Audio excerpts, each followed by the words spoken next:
Olá Brasil, olá YouTube, olá podcast, eu me chamo João Vitor da Silva e aqui você encontra tudo sobre filmes, séries, desenhos e muito mais. Hoje, antes de começar, eu preciso falar rapidinho com vocês. Ano passado eu acabei dando uma pausa aqui no canal por causa da minha saúde e por algumas outras coisas que eu já comentei no último vídeo que eu lancei aqui no canal. Não foi um período muito fácil, eu precisei desacelerar aqui os conteúdos, cuidar mais um pouco de mim e colocar a minha cabeça no lugar, mas foi muito necessário. Agora, voltando aos poucos, com mais calma e com mais vontade ainda de falar sobre cinema, sobre cultura pop, eu achei que não tinha tema melhor para marcar esse retorno do que essa retrospectiva que eu não consegui falar ali nas últimas semanas do ano. Então hoje a gente vai relembrar as piores coisas do gênero do terror lançados lá no ano passado. Aqueles filmes que prometeram muito, mas não entregaram quase nada. Claro, sem ódio, mas com muita sinceridade. Eu separei algumas pérolas aqui que me deixaram muito puto, mas vai dar certo. Então, depois da vinheta, nós falamos sobre os 10 piores filmes de terror de 2025.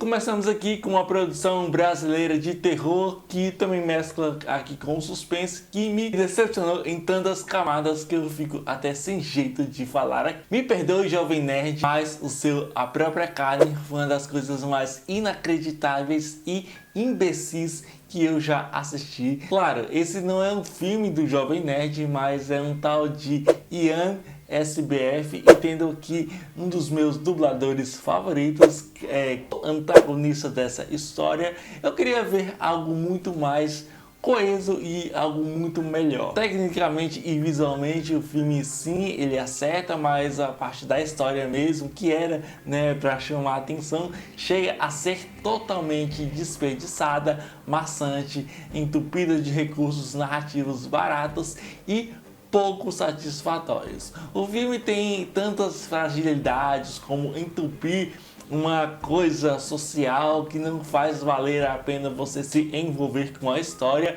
A direção e sem foco do senhor Ian SBF não sabe nada do que está fazendo. Eu até gosto do personagem do Luiz Carlos Percy, que ele traz toda aquela imponência, uma sutileza também, uma certa caricatura ao seu personagem que consegue levar particularmente a todo o seu filme, mas nem ele consegue entreter o público. Para mim foi um grande desperdício de talento e, no caso, pra gente, tempo também. E de uma história original, vamos para um remake de um longa de 1991, que é A Mão que Balança o Berço, que eu particularmente não vi a versão clássica, né? Mas essa versão de 2025 estrelada pela grandiosíssima atriz Maika Monroe e a Mary Elizabeth Winstead, né? Eu acho de Premonição 3. Antes de tudo, vale dizer que eu não cheguei a assistir, né? Como eu falei, eu não assisti o filme original da década de 90. Minha experiência foi exclusivamente com essa versão de 2025. Sendo bem sincero com vocês, não chega a ser uma coisa ruim de piores, mas mais uma decepção. É um filme que não conseguiu me entreter em nenhum momento, nem pela história, nem pelas interpretações e nem pelos conceitos do cinema. Eu gosto muito dessa atriz, né, a Maika Monroe, né, ela estrelou em vários projetos como Longlegs, Corrente do Mal e O Observador, por exemplo, que ela naqueles 3 filmes ela está impecável.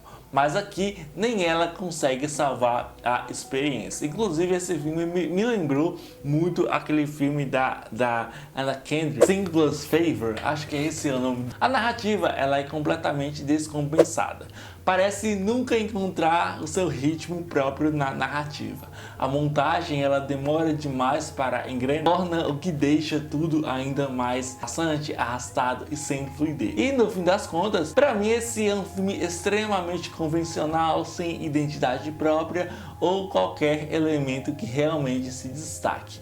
E eu ainda ouso dizer que o final desse filme é algo tão medíocre quando você assistir, você passar ali sentado assistindo essa obra de 2 horas de duração ou 1 hora e 45 de duração. Para mim, eu achei um filme extremamente medíocre e para mim tá aqui na minha lista dos piores filmes do ano. Until Dawn é uma adaptação de um jogo da PlayStation que entre os fãs e os até gerou uma certa expectativa. No jogo, as escolhas dos jogadores realmente importam, moldando ali o destino dos personagens. Quando saiu o primeiro trailer do filme, eu cheguei a acreditar que isso poderia render um terror, um terror de shopping center, um terror mais comercial, bem interessante nos cinemas. Mas, para surpresa de ninguém, o que o longa entrega na realidade é uma grande pataquada e uma palhaçada confusa, sem impacto e que não faz o menor sentido. O filme tenta vender como um terror sobrenatural misturado com um terror, não diria ser um terror psicológico, mas tendo aqui a direção de um cineasta que eu particularmente gosto, eu fiquei assim pensando por quê, que é o David F. Sandberg, que é um cineasta que eu particularmente gosto muito e normalmente ele sabe muito bem trabalhar com esse gênero do terror. Ele era desse gênero, ele começou com esse gênero.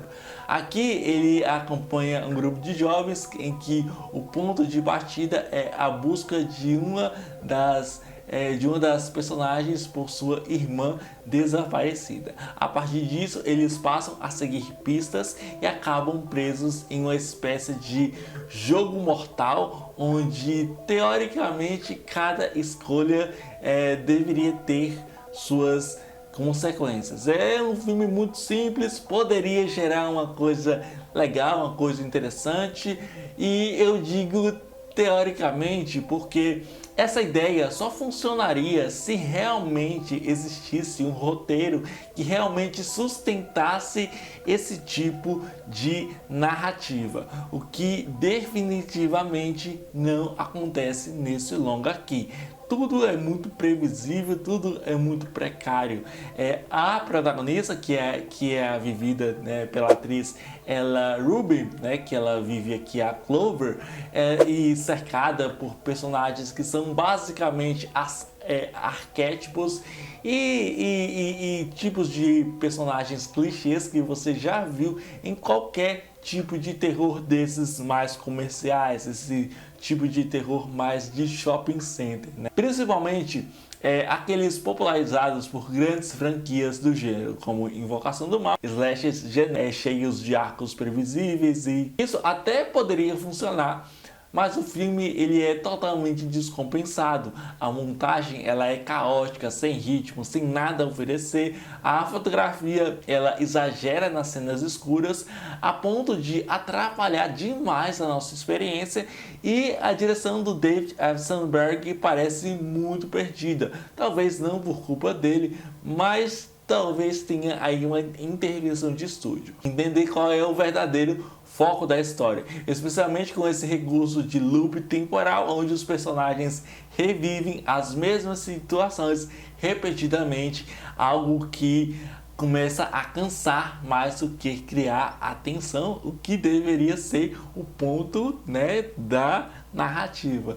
E falando aqui das atuações, tanto os atores e as atrizes desse longa passam a sensação que não sabem exatamente o que estão fazendo e por que estão. Falta direção, falta intenção e principalmente falta foco. Eu não sou um fã do jogo, na verdade eu nunca joguei Until Dawn. Eu achei que veria um terror de sobrevivência mais criativo. No fim das contas, Until Dawn ele entrega uma coisa que é previsível, assim, não tem uma proposta, não tem nada a oferecer para o telespectador que gostaria de assistir pelo menos um filme que fosse minimamente parecido com a experiência que o jogo, né, dá aí pros fãs. Na verdade, eu não joguei, então, mas mesmo assim não deu certo. Se a parte 1 de Os Estranhos, parte 1, já era medíocre, a segunda parte foi uma ofensa aos piores filmes lançados na história do cinema de terror. Os caras usaram Halloween 2 como base da história, onde a personagem da interpretada pela Madeleine Park, que no filme anterior passou por todo aquele terror que os assassinos mascarados fizeram na vida dela. Nessa sequência tudo vai girar em torno da história não dela, mas dos vilões. E pra mim isso não faz o menor sentido. E não vamos nos esquecer de uma das cenas mais inacreditáveis desse filme, em que a jovem Maia, né, a personagem da Madeleine, ela luta com um animal lá que eu esqueci que animal era, mas tem um animal lá. A história é vazia, os personagens, né, os atores atuam pessimamente e tudo que tenta envolver a mitologia, né, dos vilões, né, dos antagonistas é inútil, medíocre e uma pataquada só. Eu poderia dar mais para falar mais dos problemas, mas é muito ruim, gente. E é isso. Eu fiquei pensando aqui se lote esse filme de terror no formato de Screen Life, ou seja, aquele tipo de filme, aquele tipo de narrativa voltada para as telas de computadores, celulares e smartphones, tinha tudo para ser uma ideia legal para se contar uma história de terror, mas acabou sendo um dos filmes de terror mais sem graças que eu assisti na minha vida. Não, mentira, tem outros filmes piores que esse, mas a ideia de unir aqui uma possessão com folclore japonês até que tinha o potencial, mas o filme nunca encontra o ritmo correto e a narrativa ela fica confusa do começo ao fim. Apesar, não é que era uma promessa de um tipo de terror, mas a maioria das cenas causa um medo de verdade e os elementos da mitologia, como a tal o capa, eles ficam muito mal explorados. Em Kenzie ele tenta segurar alguma coisa, mas os outros atores entregam atuações que variam entre monótonas e sem noção, principalmente a dupla de irmãos, atrapalhando ainda mais essa conexão que a gente público vai ter com o filme. Não tem uma certa imersão, o filme é muito descompensado nas suas ideias, não tem uma coisa muito lógica. A gente até entende o propósito desse filme, mas é um filme bem vazio, bem clichê e não faz o menor sentido. Gostando ou não, eu sei o que vocês fizeram no verão passado, né? A versão clássica, né, de 97. É um terrorzinho bobinho dos anos 90 que ajudou a deixar o slasher há mais tempo vivo nos cinemas, né? Juntamente ali com o Pânico em 96, o próprio Eu Sei O Que Vocês Fizeram no passado e a franquia Premonição. Mas sabendo que já é a segunda tentativa de releitura dessa obra de 1997, principalmente com aquela patacada de série da Prime Video lançada em 2021, a versão de 2025 é ainda pior. Todos os personagens, incluindo a volta dos originais, Jennifer Love Hewitt, e também com os novos integrantes desse novo filme, eles tentam copiar tudo o que Pânico de 2022 tentou fazer. Só que o tiro saiu muito pela culatra e vi aqui uma das piores coisas que eu vi na minha vida relacionando com franquias clássicas do gênero. Sério, tudo aqui é muito inacreditável. Além de uma péssima premissa, a direção de Jennifer Kate Robinson é muito vazia, sem nexo e pouco envolvente. Por isso, eu infelizmente coloco aqui esse título nessa posição dessa lista. Um filme que pra mim deixou muito a desejar é uma franquia que eu gosto muito, que é a franquia Rua do Medo. Eu amo em como os três filmes souberam trazer premissas diferentes, trazendo seus arquétipos, trazendo histórias fascinantes e direções muito ousadas. Mas Rua do Medo, a Rainha do Baile, no qual esse subtítulo nada tem a ver com ele, né, já que as tais estudantes do colégio estão sendo mortas. E te dizer que tudo isso é tão patético, precário, que das personagens dá muita raiva. A protagonista, mesmo vivida por India Flower, ela é vazia e tudo relacionado a ela é sobre uma rivalidade feminina chatíssima. É um verdadeiro lixo tóxico que invalida a maestria dessa franquia de terror adolescente da senhora Netflix.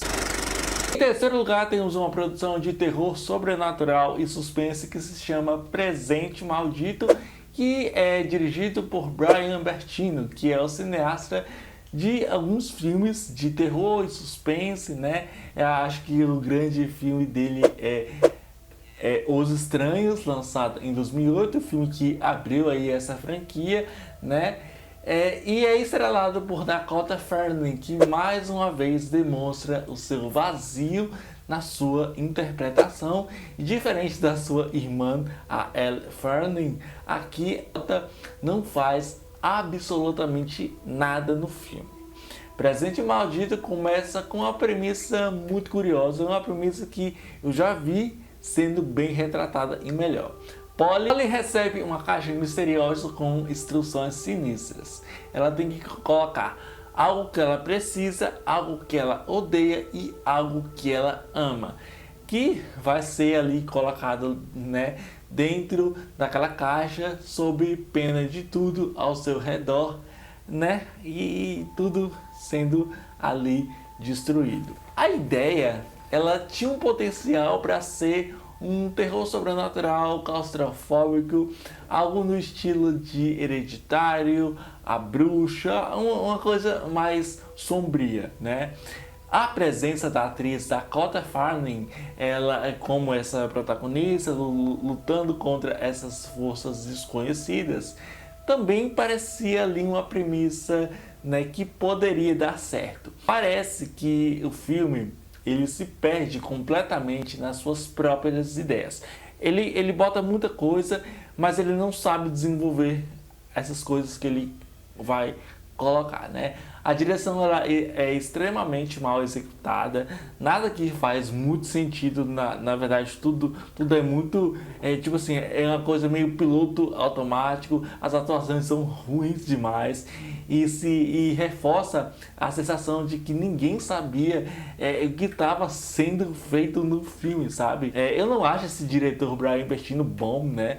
A direção dele em vários momentos até tenta entregar mais suspense do que terror, mas até no suspense o resultado ele é sempre o oposto, é algo cansativo, confuso e assim, sendo bem sincero, terrível de se assistir. E não é nem uma questão, né, é uma questão pontual da sua execução ou a falta de verbas, a falta de um orçamento, mas o maior problema está na concepção da história, que é inútil, vazia e sem propósito e totalmente sem foco a ser bem desenvolvidas. E esse filme ele me lembra aquele filme A Caixa, lançado em 2008. Só que lá a Caixa é muito melhor, muito mais tenso. E por isso que eu boto o Presente Maldito aqui na terceira colocação da minha lista.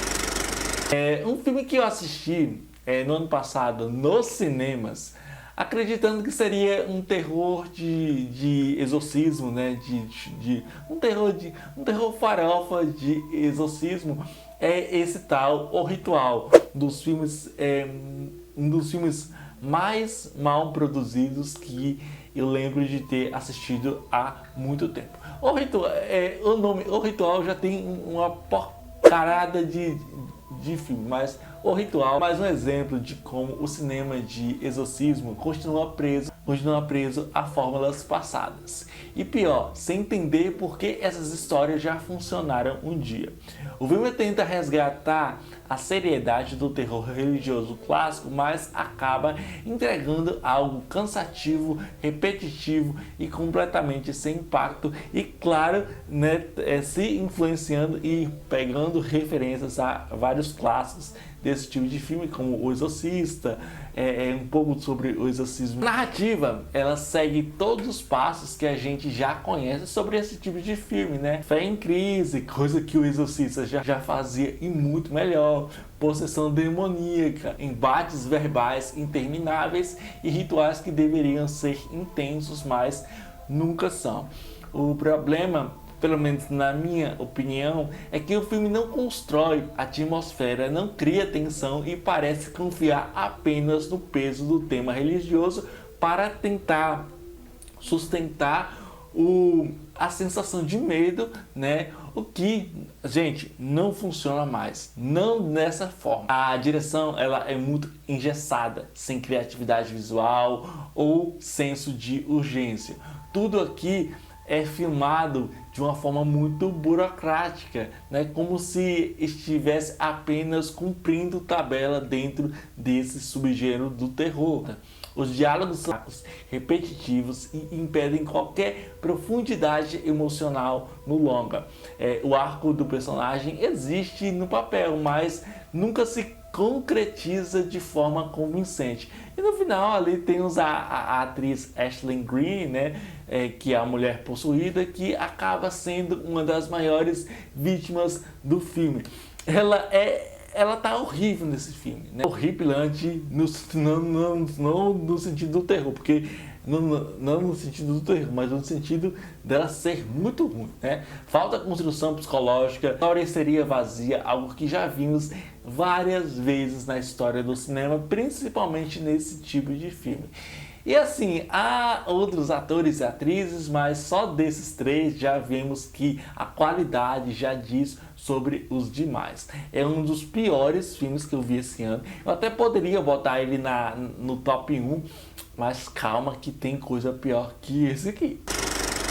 A Vingança de Popeye ou Five Nights at Freddy's 2? Bom, e nessa posição eu fiquei muito em dúvida em qual filme eu iria colocar. Five Nights at Freddy's 2 ou A Vingança de Popeye, que é uma produção independente de terror, né, que eu coloquei lá na lista, lá no meu vídeo dos filmes sujos, né, aquele meu vídeo no meu quadro de filmes trashs. Mas sendo bem sincero, eu vou falar de Five Nights at Freddy's porque teve um orçamento bem maior e ainda eles entregaram a mesma coisa ou ainda pior que o filme 1 lançado em 2020. Eu particularmente acho o primeiro filme bem qualquer coisa, uma das histórias mais inacreditáveis que eu vi na história do cinema, né? A ideia de construir o terror em cima de animatrônicos já era batida desde o primeiro filme.